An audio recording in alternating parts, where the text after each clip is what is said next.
Hello， 大家好，我係 MyDogFit 嘅 Jesse。今日想同大家講下點解狗狗一出門會有暴衝嘅情況呢？我會歸類為3大原因。第一個原因，過度興奮型或者探索型。有啲狗狗，例如拉布拉多、金毛尋回犬，佢哋不嬲都係比較一個好似天生探索家，出到去咧就好中意咩都去認識嘅。所有整體上可能要用腦力嘅一啲練習啦、體力嘅練習啦。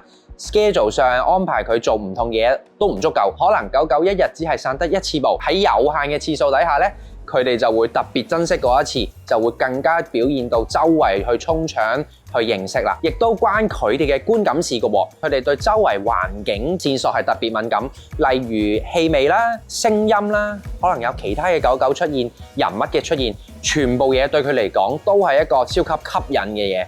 咁所以佢哋就會選擇周圍去聞啊、衝啊。解決方法針對第一類型過分興奮探索型嘅狗狗咧，我哋要做嘅咧唔係不斷向前行或者好普通咁樣同佢行一個圈，反而我哋可以選擇多啲係喺唔同幾個點 A、B、C 3點之類，我哋 focus 多啲個 quality， 令佢係學習喺街上面多啲 focus 人度嘅。我哋建立規矩，再先有散步，對佢哋嚟講咧會更加好嘅。如果唔係，佢哋就會不斷太過自由。太過放縱就會不斷向前衝㗎啦。